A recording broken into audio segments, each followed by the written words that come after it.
There was I think it was this may be apocryphal, but there was apparently a 1983 election, another defeat, and somebody on the National Executive suggested that actually, you know, maybe we've lost another election, is it worth thinking about changing? And somebody on the NEC said, listen, there must be no compromise with the electorate. Well, that to me is kind of what you're saying.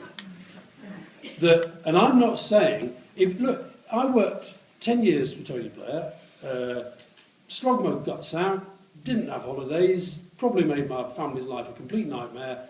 I wasn't going to do that if I didn't believe in what we were doing. So I wouldn't have done it if you'd have asked me to stand up and campaign on the things that you've been talking about, because I didn't believe them. But someone else would. Yeah, and you can go and vote for a party that does, and you're going to lose. Yeah. Just briefly. Oh, sorry, over here. I'm coming back. Just briefly, you mentioned... Oh, all right. No, go on. And then we're going to come to the purple jumper. You were talking about a culture of negativity in the media. Are you relating that solely to the British media, or are you experiencing that worldwide? I'd be interested in your view. Well, no, I think it is... are you Australian or New Zealander? Australian. Right. New Zealanders always get offended, but Australians don't. It's true, isn't it?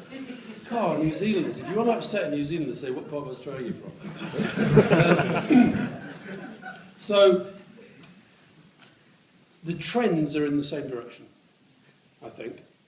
I think if you were to talk to most, and it depends. You go to France, you've got to be careful here. If I go to France and I see the French media, they're way too close to the politicians. You go to America, you've still got a very good, serious media, but it's kind of dull, and that's one of the reasons why the sales figures are so low. I sort of think if you could have the best of... There was a guy who worked for John Hartigan, who ran Murdoch's papers in Australia, and he once said to me, he said, you know what, the British papers, they're the best in the world, and they're the worst in the world, and it's sometimes in the same edition. And I think that's absolutely right. And if you could have the best bit, which is their kind of, you know, their querulousness and their kind of, you know... I mean, there are some really great British journalists, okay? And if you go through the history of journalism, there have been some amazing newspapers, and the story of the British media is a pretty rich one. But I think that that trend towards negativity is pretty global. And one of the reasons I like Twitter, actually, is it pushes back on it a lot of the time. Because it's made the mainstream media much more accountable. Like today was interesting, like you had that terrible helicopter crash in London this morning, right?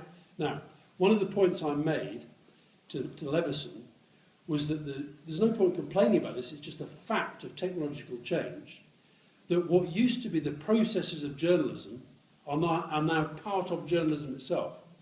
So, for example, used to be, you're a journalist, your job is to go and find out what happened. Now, it's to say it's happened, and then describe what you were doing as you go and try and find out what's happening. So today, I mean, I thought, well, I don't know what's going on. I was on the train. The only tweet I did on the whole helicopter thing was to say I was finding it really offensive to see all these tweets that were coming out from journalists about how their channel was covering it better than the other channel. And that's part of it now, though. That's part of the kind of instant...